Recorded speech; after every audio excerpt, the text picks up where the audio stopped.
જય શ્રી કૃષ્ણ મિત્રો, આ વિડીયોમાં આપણે અપરા એકાદશીની વ્રત કથા વિશે જોશું। જો કથા આપણે વાંચી ન શકીએ તો મોબાઈલ મારફતે સાંભળી લેવી જોઈએ। ધન્યવાદ। અપરા એકાદશી વ્રત કથા। શ્રી યુધિષ્ઠિર બોલ્યા, હે ભગવાન, વૈશાખ માસની કૃષ્ણ પક્ષની એકાદશીનું નામ શું છે? કૃપા કરીને મને જણાવો। શ્રી કૃષ્ણ ભગવાન બોલ્યા, હે રાજન, વૈશાખ માસની કૃષ્ણ પક્ષની એકાદશીનું નામ અપરા એકાદશી છે, કારણ કે તે અપાર ધન દેનારી છે। તે પુણ્ય આપનારી અને પાપને નષ્ટ કરનારી છે। જે મનુષ્ય આ એકાદશીનું વ્રત કરે છે તેની આ લોકમાં પ્રસિદ્ધિ થાય છે।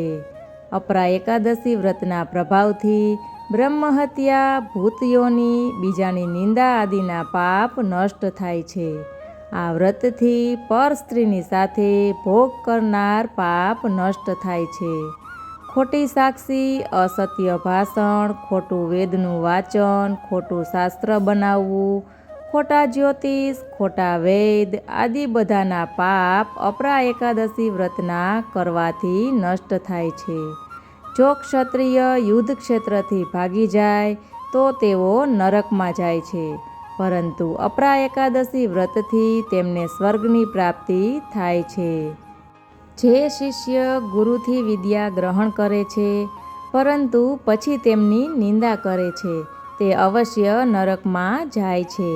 તે પણ અપરા એકાદશીનું વ્રત જો કરે તો સ્વર્ગની પ્રાપ્તિ થાય છે।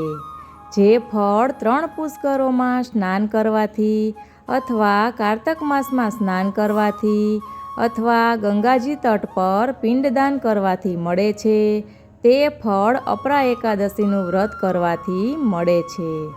સિંહ રાશિવાળાએ બૃહસ્પતિના દિવસે તથા બદ્રિકાશ્રમમાં સ્નાન કરવાથી જે ફળ મળે છે તે જ ફળ અપરા એકાદશીના વ્રત કરવાથી મળે છે। હાથી ઘોડાના દાનથી તથા યજ્ઞમાં સ્વર્ણદાનથી જે ફળ મળે છે તે ફળ અપરા વ્રત ફળ બરાબર હોય છે। હાલમાં જ વિહાયેલી ગાય, ભૂમિ અથવા સ્વર્ણના દાનનું ફળ પણ આના ફળ બરાબર હોય છે। અપરા એકાદશીનું વ્રત પાપરૂપી અંધકારના નાશ માટે સૂર્ય સમાન છે। તેથી મનુષ્યે અપરા એકાદશીનું વ્રત અવશ્ય કરવું જોઈએ। આ વ્રત બધા વ્રતોમાં શ્રેષ્ઠ છે। અપરા એકાદશીનો દિવસ ભક્તિપૂર્વક રહેવાથી વિષ્ણુપદની પ્રાપ્તિ થાય છે। પૌરાણિક કથા અનુસાર પ્રાચીન કાળમાં મહિધ્વજ નામનો એક ધર્મપરાયણ રાજા રાજ કરતો હતો। તે ખૂબ જ ન્યાયી અને દયાળુ હતો, પરંતુ તેમનો નાનો ભાઈ, જેમનું નામ વજ્રધ્વજ હતું, તે ખૂબ જ ક્રૂર, અન્યાયી અને પાપી હતો। તે રાજા સાથે ઈર્ષા કરતો હતો। એક દિવસ વજ્રધ્વજે રાજા મહિધ્વજની હત્યા કરી નાખી અને તેના શરીરને જંગલમાં એક પીપળાના ઝાડ નીચે દાટી દીધું। આ પાપ કર્મ અને અકાળ મૃત્યુને કારણે રાજા મહિધ્વજને પ્રેત યોનિ મળી અને તે પીપળાના ઝાડ પર પ્રેત બનીને રહેવા લાગ્યો। પ્રેત બન્યા બાદ તે લોકોને ખૂબ હેરાન કરવા લાગ્યો।